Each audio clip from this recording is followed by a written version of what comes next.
इस वीडियो में आप जानेंगे कि सरकारी ज़मीन आप अपने नाम कैसे करवा सकते हैं, इसका प्रोसेस क्या है। दूसरा, यदि आप किसी सरकारी ज़मीन पर अवैध कब्जा किए हुए हैं कई सालों से, तो वो आपके नाम कैसे आएगी, इस पर क्या कानून है और एक्चुअली प्रोसेस इसका क्या है। साथियों, सबसे पहले मैं आपको बता दूं, यूपीआरसी सेक्शन 63 ऐसी भूमि जिसे आबादी स्थलों के लिए आवंटित किया जा सकता है।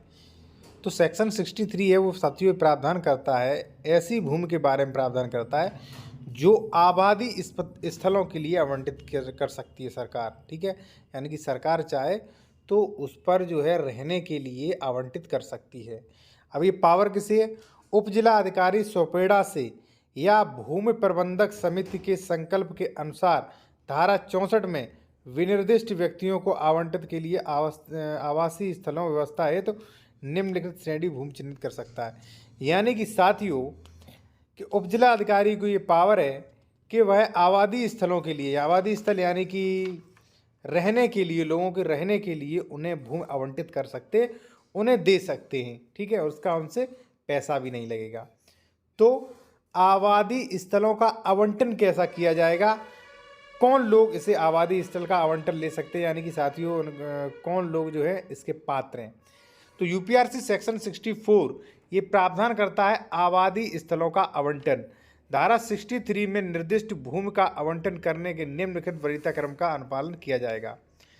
पहला साथियों ये है कि ग्राम सभा में रहने वाले अनुसूचित जात या अनुसूचित जनजाति या अन्य पिछड़े वर्ग या राज्य सरकार द्वारा अवधारित गरीबी रेखा से नीचे रहने वाले सामान्य वर्ग के व्यक्तियों से संबंधित कोई कृषि श्रमिक या कोई ग्रामीण कारीगर, इन्हें जो है वो आबादी आवंटित की जा सकती है।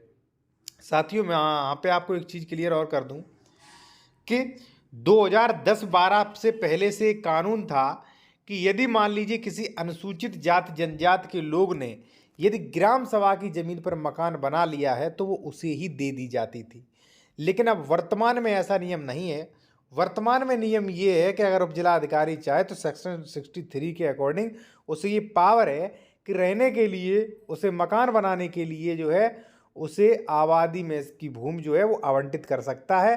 फिर वो व्यक्ति, मैंने अभी बताया था आपको कौन कौन से व्यक्ति, ग्राम में रहने वाले, जरूरी है कि ग्राम सभा में रहने वाले अनुसूचित जात या अनुसूचित जनजाति, पिछड़ा वर्ग या राज्य सरकार द्वारा जो गरीबी रेखा से नीचे जिन्हें सामान्य वर्ग के व्यक्तियों को ये लाभ मिलेगा, यानी कि आबादी स्थलों का आवंटन किया जा सकता है, पहला।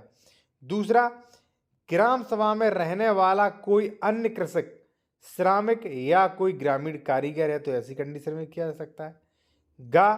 ग्राम सभा में रहने वाले और अनुसूचित जाति या अनुसूचित जनजाति या अन्य पिछड़े वर्ग या राज्य सरकार द्वारा निर्धारित गरीबी रेखा से नीचे रहने वाले सामान्य श्रेणी से संबंधित कोई व्यक्ति, परंतु उस श्रेणी के अंतर्गत विधवा, शारीरिक रूप से विकलांग व्यक्तियों को अधिमान दिया जाएगा।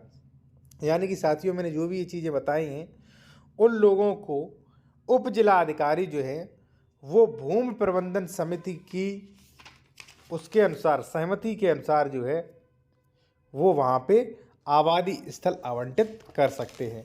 तो साथियों, यदि आप मान लीजिए इन आप कैटेगरी से हैं तो आप इसका लाभ ले सकते हैं।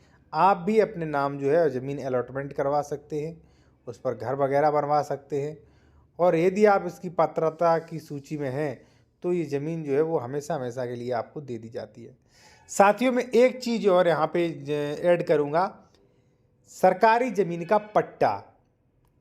पहले क्या होता था, अभी भी होता है कि भूमि प्रबंधक समिति और जो उपजिला अधिकारी होते हैं, एक मीटिंग होती है और मीटिंग में ये कृषि की भूमि, जो भूमिहीन किसान हैं उन्हें कृषि की भूमि अलॉटमेंट कर देते हैं, जिन्हें हम कह सकते हैं पट्टे की ज़मीन या असंक्रमणीय ज़मीन। जो कि साथियों सरकार ऐसा नियम बना दिया है कि 5 वर्ष बाद जो है वो ज़मीन आपकी संक्रमणीय हो जाएगी, यानी कि ट्रांसफरेबल राइट उस पर हो जाते हैं। तो इस प्रकार से भी आप सरकार की ज़मीन अपने नाम करवा सकते हैं। कैसे? यदि मान लीजिए आपके पास ज़मीन कम है, ठीक है, आप इन श्रेणियों में आते हैं, तो जब भी आपके ग्राम में ये मीटिंग होती है ठीक है। जब भी आप ऐसी कृषि भूमि किसानों को दी जाती है तो आप अपने ग्राम प्रधान से लिखवा कर भूमि जो प्रबंधक समिति है वो और उप जिलाधिकारी से कहकर मांग कर सकते हैं कि महोदय हमें जो है मैं भूमिहीन हूँ और मुझे कृषि की ज़मीन दी जाए। तो वहाँ पे साथियों आपको सारी ज़मीन जो है, जो भी मान लीजिए 5 बीघा 4 बीघा है ज़मीन, वो आपको पट्टे के रूप में दे दी जाएगी। और यदि 5 साल तक आप बेचते नहीं, सही से उसे करते हैं, तो 5 से 6 साल बाद जो है साथियों वो आपको वही ज़मीन जो है वो पूरी तरीके से आपकी बना दी जाएगी, यानी कि ट्रांसफरेबल राइट वाली ज़मीन आपको बता दी जाएगी, यानी कि वो ज़मीन संक्रमणीय हो जाती है साथियों। तो इसके बाद आप वो ज़मीन बेच भी सकते हैं, उस पर घर बनवा सकते हैं और कोई भी आप उसका लैंड यूज़ कर सकते हैं साथियों। ठीक है, तो ये तो हो गई यदि आप भूमिहीन किसान हैं, आपके पास कृषि की ज़मीन नहीं है, तो ये तो हो गई साथियों तब का। अब साथियों सबसे महत्वपूर्ण मैं आपको बात बताऊँगा कि यदि मान लीजिए आप किसी सरकारी ज़मीन पर अवैध कब्जा किए हुए हैं, ठीक है, मान लीजिए नहर विभाग की ज़मीन है या मान लीजिए वो रेलवे लाइन की ज़मीन है, ठीक है, तो ऐसी कंडीशन में सवाल आता है, ग्राम सभा की ज़मीन है, तालाब की ज़मीन है, तो ऐसी कंडीशन में ये सवाल आता है साथियों, क्या उस ज़मीन के आप मालिक बन सकते हैं? तो उत्तर होगा उस ज़मीन के मालिक नहीं बन सकते हैं साथियों, क्योंकि लिमिटेशन एक्ट ये प्रावधान करता है कि यदि मान लीजिए 30 साल बाद जो है सरकारी संपत्ति पर भी आपको मालिकाना हक मिल जाता है और बेदखल करने का जो समय लिमिट है वो भी ख़त्म हो जाता है। लेकिन साथियों ऐसा कुछ भी नहीं है, भले एक्ट ये प्रावधान कर रहा है लेकिन ऐसा कुछ भी नहीं है। जो भी मान लीजिए सरकारी ज़मीन है, यदि सरकारी ज़मीन पर अवैध कब्जा है आपका, तो वो अवैध कब्जा हटाना पड़ेगा। सरकारी ज़मीन कैसे साथियों? जैसे मान लीजिए कोई तालाब की ज़मीन है, कोई नदी की ज़मीन है, रेलवे लाइन की ज़मीन है, या मान लीजिए एयरफोर्स, मिलिट्री की ज़मीन है, तो ऐसी कंडीशन में आपको कभी भी मालिकाना हक नहीं मिलता है।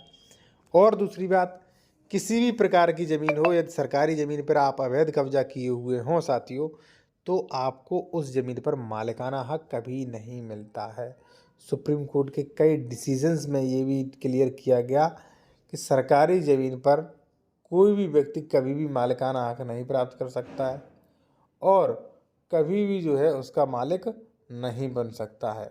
लेकिन हाँ साथियों, जैसे मैंने आपको आगे वीडियो में बताया है कि आप भूमिहीन किसान हैं, आप बहुत आपके पास कोई भी पैसा वगैरह नहीं है, तो ऐसी कंडीशन में आप सरकार से आबादी ले सकते हैं या कृषि की ज़मीन ले सकते हैं। सरकार आपको अलॉटमेंट कर देगी और कुछ समय बाद वो ज़मीन केवल और केवल आपकी होगी, आप उसे बेच भी सकते हैं। साथियों अगर वीडियो अच्छा लगा तो वीडियो को लाइक करें और चैनल को सब्सक्राइब करें। धन्यवाद साथियों।